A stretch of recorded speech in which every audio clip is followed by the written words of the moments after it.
This is likely a suicide mission, but it must be done.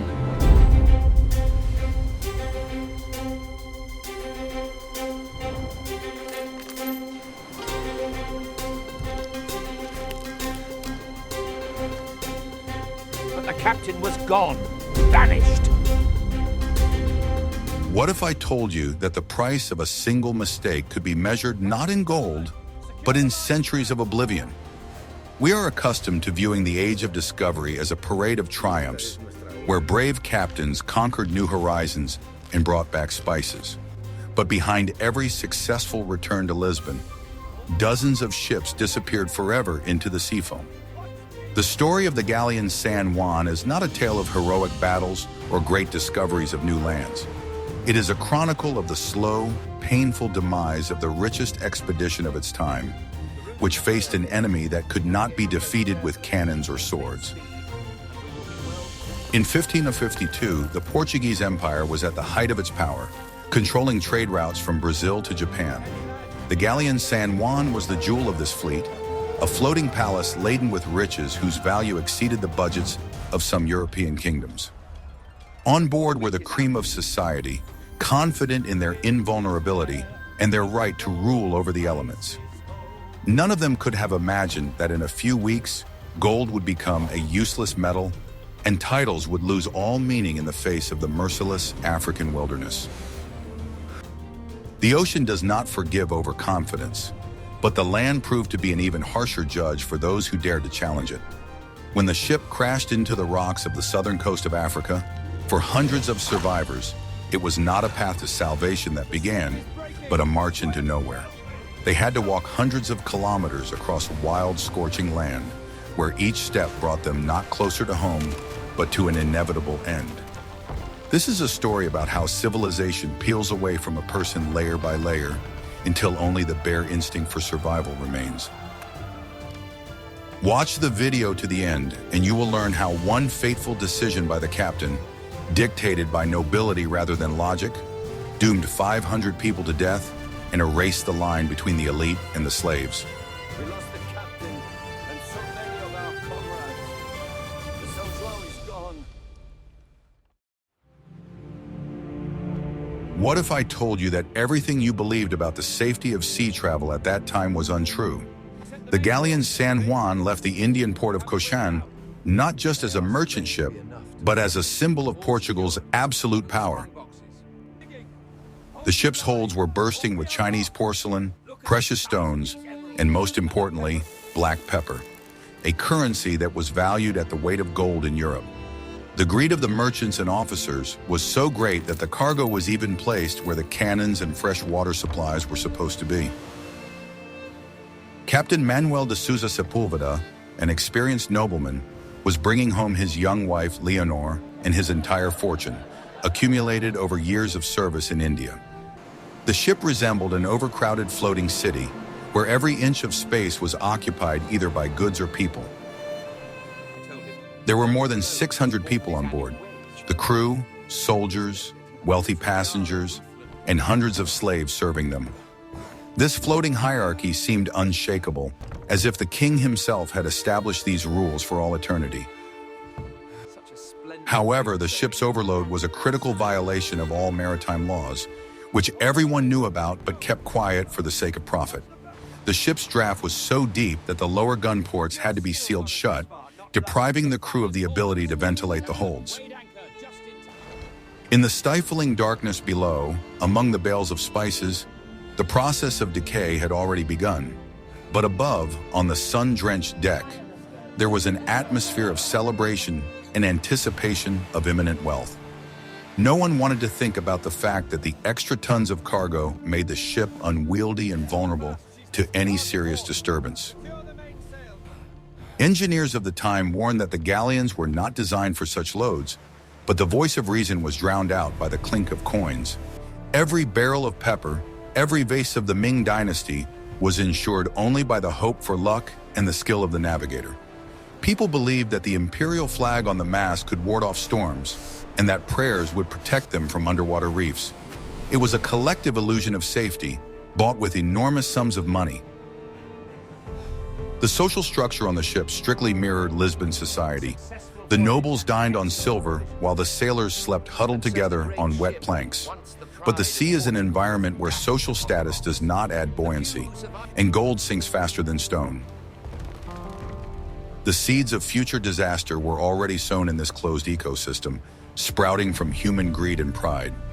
No one noticed the warning signs, the creaking of overloaded frames, and the sluggish response of the rudder to the helmsman's commands. As they rounded the Cape of Good Hope, the weather began to change, as if nature itself had decided to test the strength of this ark of vanity. The wind picked up, and huge waves began to toss the overloaded ship around like a twig. It was at this moment that it became clear that the overload was not just an inconvenience, but a death sentence signed back at the port of departure. The captain tried to maneuver, but the inertia of thousands of tons of cargo made the galleon unresponsive and sluggish. The sailors, who understood the sea better than their masters, were the first to sense the impending disaster, but discipline forbade them to question orders. The officers continued to believe in the strength of the hull, ignoring the fact that wood has a fatigue limit.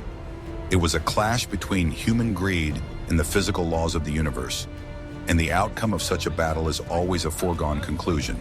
The irony of fate was that the very wealth they were so eager to bring home would be the main cause of their demise. I'm very interested to hear your point of view. Do you think greed is an inevitable companion of progress, or is it a vice that can be eradicated? Write about it in the comments, and be sure to subscribe to the channel so you don't miss stories that change your view of the past.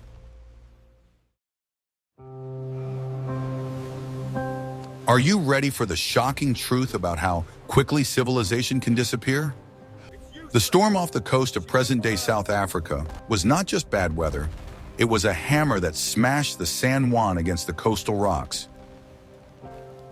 The waves were so powerful that the ship's hull, which seemed indestructible, cracked like a nutshell. In a single second, the luxurious cabins turned into death traps, and the precious cargo became deadly ballast. The panic that gripped hundreds of people was more terrifying than the elements themselves. In the struggle for lifeboats, ranks and titles were forgotten. The water that poured into the holds mixed pepper with sea salt, creating a caustic slurry in which those who did not manage to get out were drowning. People jumped into the boiling foam of the surf, trying to grab hold of the wreckage of masts and barrels. The shore, which seemed like salvation, greeted them with sharp rocks and a cold wind that chilled them to the bone. Of the 600 people, just over 500 made it to solid ground, many of them wounded and completely exhausted. The majestic galleon, the pride of the fleet, lay on its side, and the waves methodically ground its skeleton, throwing wet silks and broken porcelain onto the sand. It was a surreal sight, a beach strewn with treasures that no longer had any value. The survivors looked out at the ocean, realizing that their world had collapsed, and that completely different laws now applied. The first hours on shore were spent in shock and attempts to comprehend the scale of the disaster.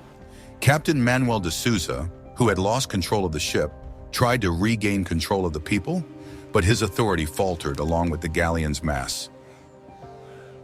The nobles, accustomed to comfort, stood in wet clothes, shivering from the cold, and looked with horror at the wild jungle that began just beyond the surf. The slaves and sailors, more accustomed to physical hardship, were the first to start looking for fresh water and shelter. A makeshift camp sprang up on the shore, built from the wreckage of the ship and sailcloth washed up by the sea. Here, amid the ruins of former glory, the people were confronted for the first time with the reality of their situation. They were alone at the edge of the world. There was no help to be expected, for no one in Portugal even knew what had happened to them. Their fate now depended solely on themselves, on their ability to make tough decisions.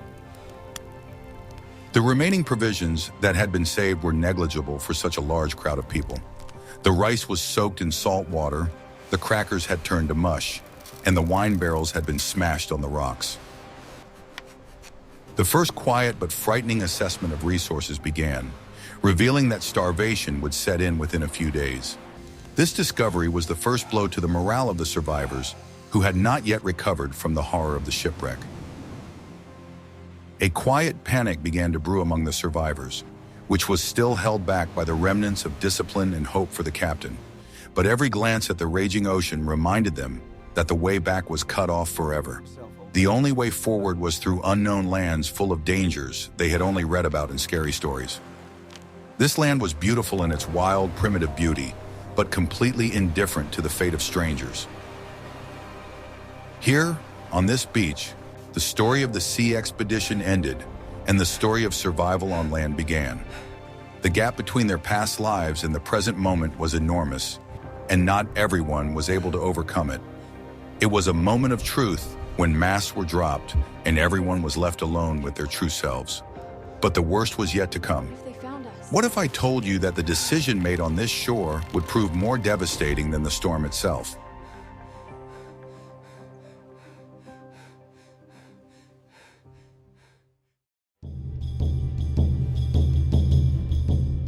What if everything you had been taught became obsolete in an instant?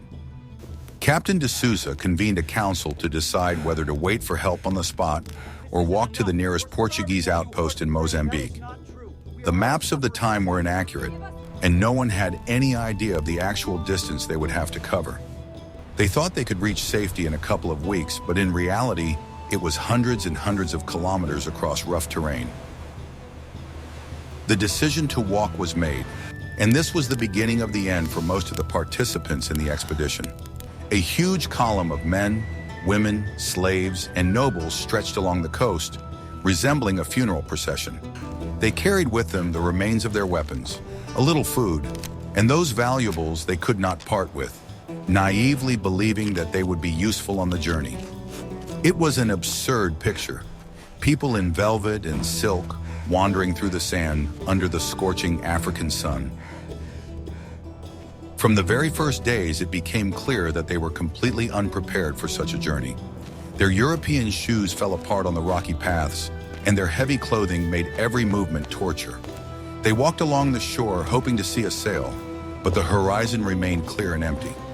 Every kilometer they walked took away strength that was impossible to restore with their meager rations. Soon the first casualties began to appear. The weak and wounded could not keep up and began to fall behind. At first, they tried to carry them, constructing primitive stretchers from spears and cloth. But as fatigue set in, compassion gave way to the pragmatism of survival. Those who fell and could not get up were left behind, given a wooden cross as a final consolation. The landscape changed constantly. Sandy beaches gave way to steep cliffs that had to be climbed over, risking falling down. Rivers flowing into the ocean became insurmountable obstacles, forcing people to build rafts or look for fords in crocodile-infested waters. Every day, nature threw up new challenges, testing people's determination to reach their goal. The hope that had driven them in the early days began to give way to despair and deep irritation. People began to realize that the maps in their heads did not correspond to the reality beneath their feet. The distances turned out to be enormous, and the neighboring port was an unattainable dream, a mirage in the desert. But to stop meant death, so they continued on, turning into mechanical puppets. The captain tried to maintain order, but his orders sounded less and less convincing. He walked alongside his wife, who maintained her dignity despite the hardships. Her presence was a symbol that they were still civilized people, not a herd of hunted animals. But even this symbol was beginning to fade under a layer of dust and dirt. It was not a march toward life, but away from death, which breathed down their necks. Every morning began with the column becoming a few people shorter. The jungle and the ocean silently watched this slow, tragic parade. If you enjoy learning about such incredible historical events, please like this video. It will help us create more content for you.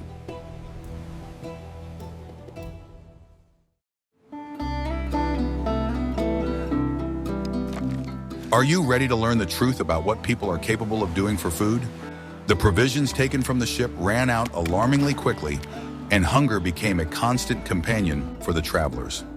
At first, people tried to hunt or fish, but they had neither the skills nor the appropriate equipment for the local conditions. What they managed to catch was a drop in the ocean for 500 hungry mouths. People began to eat anything that even remotely resembled food. Unknown berries, roots, seaweed washed ashore. Often such food led to severe poisoning, which became fatal in conditions of dehydration. Leather belts, shoes, and even the covers of rescued books were boiled for hours in an attempt to soften them. Hunger changed people not only physically, turning them into living skeletons covered with skin. It changed their psyche, erasing moral prohibitions and social norms that had seemed unshakable. Fights over dead fish or crabs found on the shore became commonplace, with nobles clashing with sailors. Water was an even bigger problem than food, especially when the route passed through salt marshes or dry coastal areas. People drank from dirty puddles, risking fever, just to quench the burning fire in their throats for a second. Some desperately tried to drink seawater, which only hastened their end, leading to madness and agonizing death. Deprived of nourishment, the body began to consume itself, drawing energy from muscles and organs. People walked in a semi-delirious state, seeing hallucinations, tables laden with food, fountains of wine, rescue ships on the horizon. Reality mingled with delirium, and it became impossible to distinguish one from the other. Those who still retained their sanity tried to chew tree bark or suck moisture from plant stems. It was a daily, minute-by-minute struggle with their own bodies, which demanded that they stop and give up.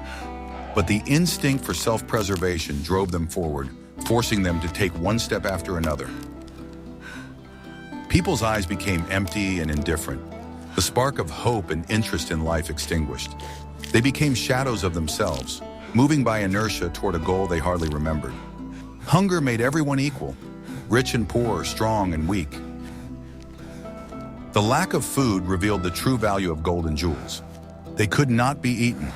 A bag of diamonds was not worth a crust of bread in this cursed place. It was a cruel lesson in survival economics, which they learned too late. Read on to find out how relationships between people change when the last crumbs of humanity disappear.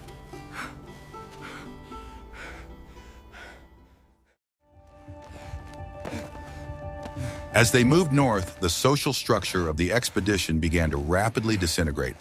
The former titles and ranks that had carried so much weight on the deck of the galleon meant nothing here.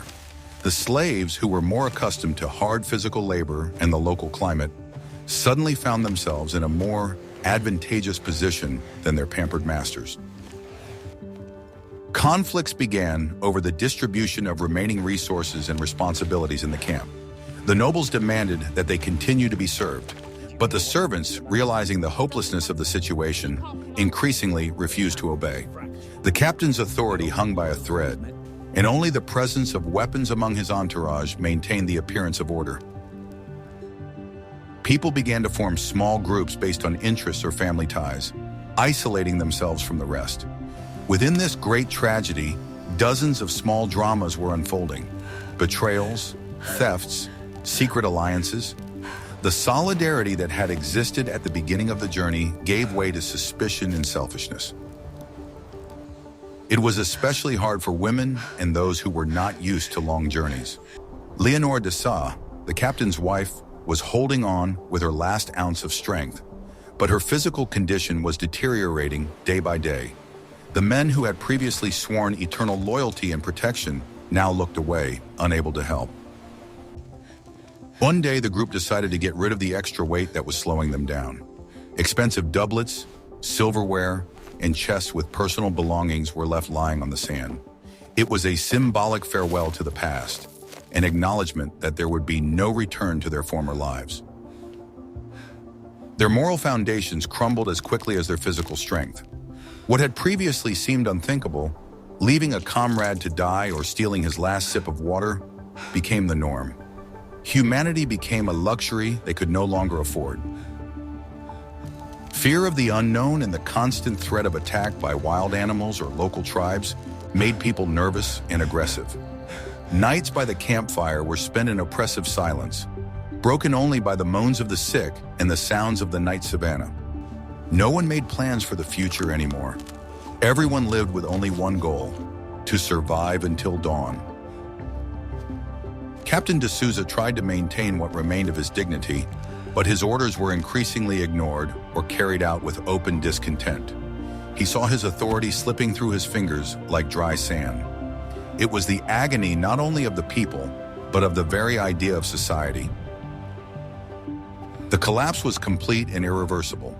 They had become a pack driven only by fear and hunger. But even in this state, they did not yet know that the ultimate betrayal lay ahead.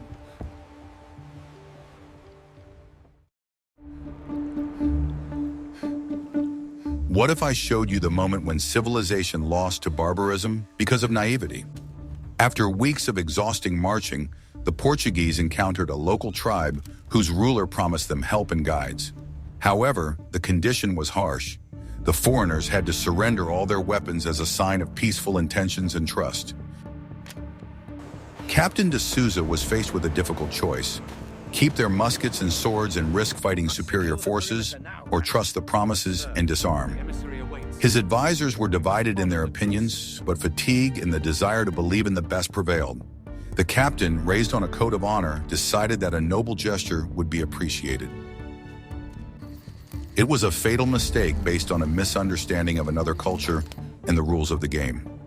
As soon as the last arquebus was piled up, the attitude of the locals changed instantly. The masks of goodwill were dropped, and the Portuguese realized that they had deprived themselves of their only advantage. Without weapons, they went from being a dangerous force to a defenseless crowd, easy prey for anyone who wanted them. The tribe immediately began to rob the survivors, taking their remaining clothes, jewelry, and supplies. Resistance was futile. Unarmed, exhausted people could not stand up to warriors with spears. It was not just robbery, it was total humiliation. The Portuguese were separated, scattered, and deprived of their last shred of hope.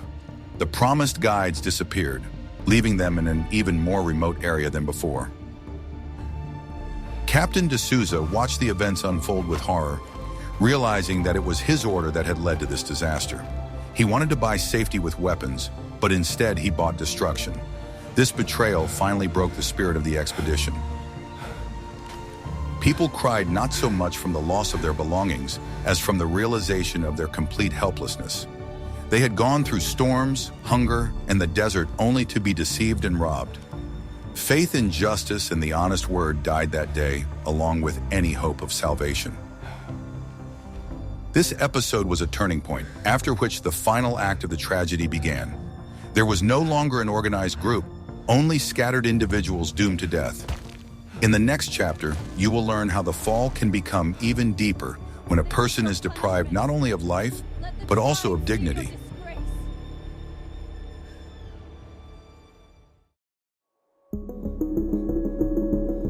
Left without weapons or supplies, the group faced their final and most brutal test: the complete deprivation of everything that connected them to the civilized world. Seeing the defenselessness of the foreigners, the locals began to take their clothes. For people of the 16th century, where clothing was a marker of status and honor, this was a blow that crushed their psyche once and for all. Noble ladies and noble duns found themselves naked under the scorching sun, deprived of even a scrap of cloth to cover their nakedness. It was not just physical discomfort, it was the destruction of their personalities. Leonor de Sa, the captain's wife, could not bear this shame. She dug a hole in the sand and buried herself up to her shoulders, letting her hair down to hide from the gaze of those around her. She refused to come out, preferring immobility and death to public humiliation. Her husband and slaves tried to persuade her to get up, but her will was broken. The other survivors wandered around in a state of complete apathy, turned into living shadows. The sun mercilessly burned their unprotected skin. Insects bit their bodies, but the physical pain had already dulled. Only a deep, black melancholy and shame remained. The shame was so strong that people avoided looking each other in the eye. They had lost their human form not only externally, but also internally. Social ties had broken down completely. Now everyone was on their own, in their own personal hell. Captain de Souza, seeing his wife suffering and his inability to protect her, began to lose his mind. He wandered around trying to find some food or clothing, but returned empty-handed. His nobility, his strength, his status, everything crumbled to dust. During those days, the last remnants of hope died. People simply lay on the ground and waited for the end, not even having the strength to swat away the flies. Silence hung over the camp, broken only by the breath of the ocean. It was rock bottom, absolute zero, where a person ceases to be human. The story of San Juan became a parable about the fragility of civilization. Leonor never rose from her sandy shelter, becoming a symbol of tragic pride.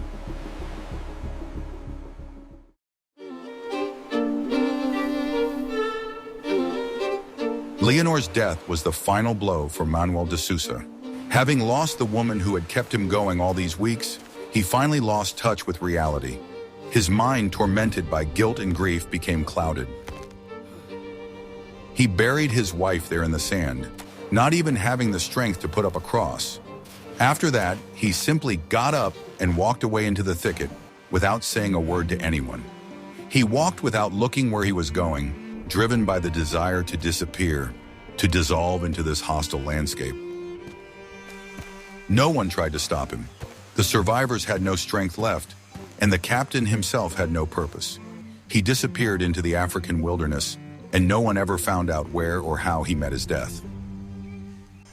His departure marked the definitive end of the expedition as a whole. Without a leader, albeit a broken one, the group fell apart into separate atoms. People simply scattered in search of water or shade. The fate of Manuel de Souza is the tragedy of a man who took responsibility for hundreds of lives and failed to save them. The burden of guilt proved heavier than any cargo in the galleon's hold. Without a commander, the people were doomed. They died one by one, quietly and unnoticed, becoming part of the landscape. Nature finished what the storm had started. The captain's story became a legend, passed down by word of mouth. The tale of his madness and disappearance into nowhere frightened sailors for many decades to come. It was the end of a man who had everything and lost everything. His life became the price paid for the empire's ambitions. The silent jungle swallowed his secret forever.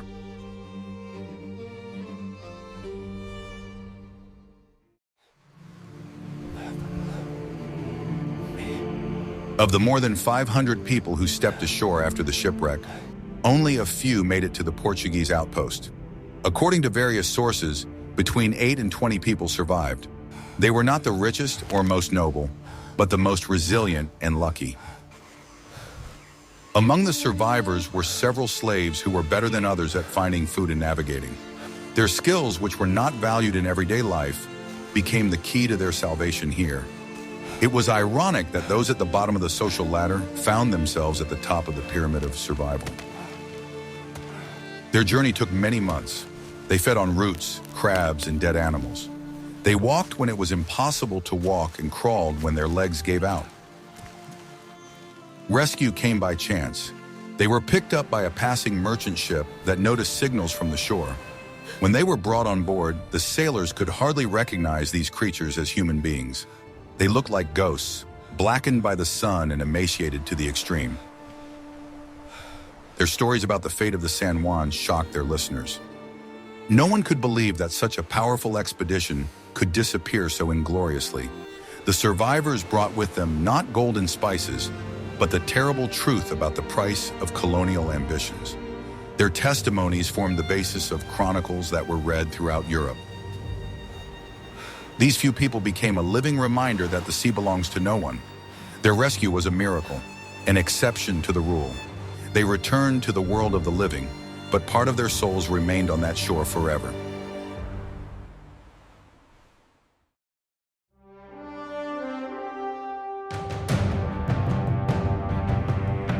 The story of the San Juan was not forgotten.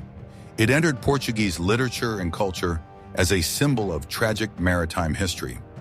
The great poet Luís de Camões mentioned the disaster in his epic poem Os Lusíadas, immortalizing the names of Manuel de Souza and Leonor. This tragedy forced the maritime authorities to revise the rules for loading ships, although the greed of merchants continued to prevail over safety for a long time. The shipwreck revealed the vulnerability of an empire stretched across thousands of miles of ocean. The site of the wreck became a kind of monument to human pride. For a long time, the waves washed fragments of Chinese porcelain ashore, silent witnesses to former luxury. The story became a warning to future generations of sailors. It taught humility in the face of the forces of nature and the importance of making the right decisions at critical moments. Today, this story reminds us that technology and wealth do not guarantee survival. Man's main resource remains his spirit and ability to remain human.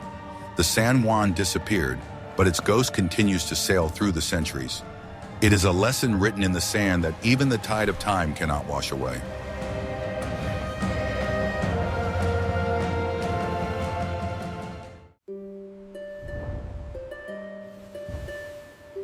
We have come a long way in the footsteps of the San Juan expedition, from the glitter of gold to complete nakedness and despair. This story is a stark reminder of how thin the line is between civilization and savagery, between triumph and tragedy. 500 lives, enormous wealth, and the ambitions of an entire empire were reduced to dust due to a series of mistakes and a fatal combination of circumstances. They defeated the storm, but lost to their own weaknesses and the cruelty of a world for which they were not prepared. What did you find most frightening in this story? The mercilessness of nature, or how quickly people lose their humanity in extreme conditions? Write your opinion in the comments. Suggest a topic for the next investigation, and don't forget to subscribe to the channel. See you in new stories.